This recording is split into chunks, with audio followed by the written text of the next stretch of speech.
एक बार को सुनकर झटका लगेगा, लेकिन हाँ, भारत ने इस बार चाइना, ताइवान और रूस के ऊपर भी गाज गिरा दिया है। वहीं ताइवान ने भारत की बहुत बड़ी मदद कर दी है। जियोपॉलिटिक्स में बहुत कुछ चल रहा है। हमेशा की तरह वर्ल्ड मिरर के इस एपिसोड में जानने को मिलेगा बहुत कुछ। आइए जानते हैं इन खबरों को विस्तार से। कहते हैं जब समय अच्छा होता है ना, तो खुद ब खुद चीजें अच्छी होनी शुरू हो जाती हैं। स्क्रीन पर एक आर्टिकल देखिए, भारत को बहुत ज्यादा बेनिफिट मिल रहा है। हायर टैरिफ चाइना के ऊपर लग रहा है, तो क्योंकि इसका असर ये हो रहा है कि अमेरिकन मार्केट में भारत के चीजों की डिमांड बढ़ रही है और भारत अपने एक्सपोर्ट को बढ़ा पा रहा है। ये भारत के लिए एक बहुत ही अच्छी बात है। वहीं भारत अपनी इकोनॉमी को आगे बढ़ाने के लिए हर तरीके से आगे बढ़कर काम भी कर रहा है। जैसे कि चाइना ने रेयर अर्थ मिनरल्स को लेकर काफी अकड़ दिखाया है। इसके निर्यात पर चीन ने रोक लगा दी है। भारत और अमेरिका समेत दुनिया के कई देशों में इनकी भारी मांग है और इससे बनने वाले मैग्नेट की कमी से देश की इंडस्ट्री का काम रुक सकता है। चीन की अकड़ को निकालने के लिए भी भारत ने अब अपना प्लान बना लिया है। भारत सरकार दुर्लभ पृथ्वी खनिज यानी कि रेयर अर्थ मटेरियल के प्रोडक्शन को बढ़ावा देने के लिए एक योजना बना रही है। ये योजना लगभग 3500 से 5000 करोड़ रुपए की है। कहा जा रहा है कि जल्दी ही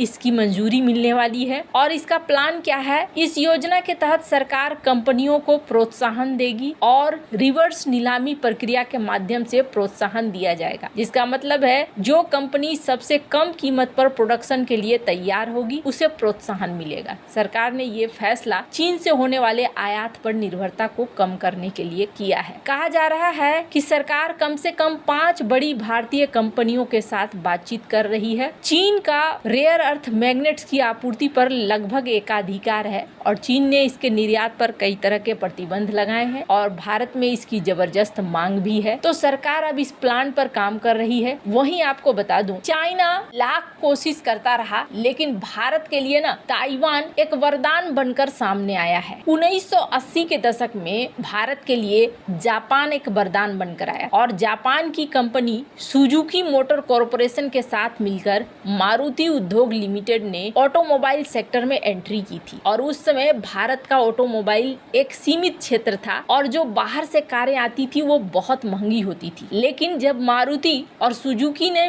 1983 में मिलकर मारुति 800 बनाया, जो कम कीमत और अपने कम ईंधन खपत के कारण भारत के मिडिल क्लास के बीच में क्रांति लेकर आ गया। मारुति की वजह से भारत में कार की मांग बढ़ गई, बल्कि निर्यात को भी बढ़ावा मिला। स्थानीय पूर्ति होते होते भारत बेचने भी लगा था और उसी समय भारत के अंदर ढांचा भी बनना शुरू हो गया था। कुछ ऐसा ही फॉक्सकॉन ने भारत के लिए कर दिया है। फॉक्सकॉन वैसे तो ताइवान की एक प्रमुख इलेक्ट्रॉनिक्स कंपनी है। भारत में इसने अपने निवेश को बहुत तेजी से बढ़ाया है, जिसके कारण भारत अब कंपनी के ग्लोबल एसेट्स में 11% की हिस्सेदारी रखने वाला तीसरा सबसे बड़ा केंद्र बन गया है। अब इससे आप समझ सकते हैं, लेकिन ये चीजें ना यूं ही नहीं होती है। भारत की तरफ से जो नीतियां हैं वो भी काम आई है। फॉक्सकॉन की भारत में नॉन करेंट ग्लोबल एसेट्स की हिस्सेदारी 3 साल में 4 गुना बढ़ी है। पिछले 2 सालों में दुगनी से अधिक हो गई है। साल 2022 में ये हिस्सेदारी 2.7% की थी, जो 2024 तक बढ़कर 10.8% हो गई और 2025 में 11% तक पहुंच गई। भारत ने ताइवान, अमेरिका और मैक्सिको को पीछे छोड़ते हुए फॉक्सकॉन के लिए तीसरा सबसे बड़ा दुनिया का केंद्र बन गया है। ये केवल 2 सालों में हुआ है। किस तरीके से भारत 5 से निकलकर तीसरे में पहुंच गया है। फॉक्सकॉन ने भारत में करीब $1.5 अरब का निवेश किया है और कई जगह अब इन्होंने संयंत्र बनाने भी। भारत में फॉक्सकॉन की सुविधाएं अब दुनिया के स्तर पर एप्पल के 18% आईफोन का प्रोडक्शन करती है, जो केवल पहले कुछ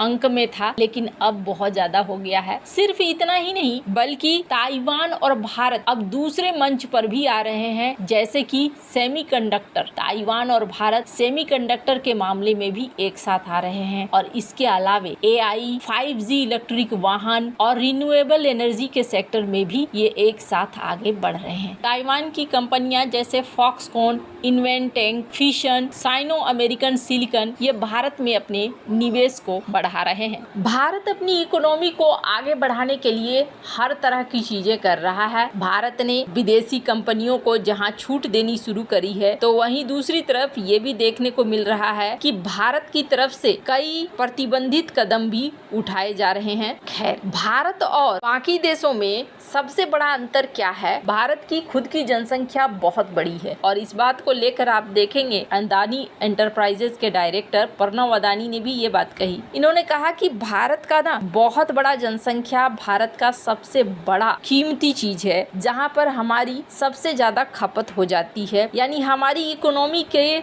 सबसे बड़े पिलर की बात करें तो वो पिलर है भारत के लोग। पर इन सब के अलावे भारत कुछ कठोर कदम भी उठा रहा है और इस बार भारत ने अपने दोस्त देशों के ऊपर कठोर कदम उठाए हैं। जैसा कि मैंने आपको बताया, ताइवान इसने भारत की काफी मदद करी है, रूस ने भी भारत की काफी मदद करी है, लेकिन भारत ने चीन, ताइवान, रूस पर कुछ प्रोडक्ट पर 5 साल के लिए एंटी डंपिंग ड्यूटी लगा दिया है। ये कदम भारत के घरेलू उद्योगों को सस्ते आयात से होने वाले नुकसान से बचाने के लिए उठाया गया है। अब सवाल उठेगा कि आखिरकार ऐसा क्या ये भेज रहे थे कि रूस को भी और ताइवान के ऊपर भी लगाना पड़ा। चाइना का तो पता है, चाइना कुछ न कुछ ऐसा जरूर भेजता है जो भारत में डंप करने के ख्याल से ही भेजे जाते हैं और कहा जाता है कि चाइना की ये रणनीति होती है। चाइना बहुत ज्यादा पैसा लगा देता है किसी चीज को सस्ता बनाने के लिए, मार्केट को पूरी तरीके से पकड़ने के लिए, और एक बार मार्केट जब पकड़ में आ जाती है तो फिर वो किसी भी तरीके से, चाहे वो क्वालिटी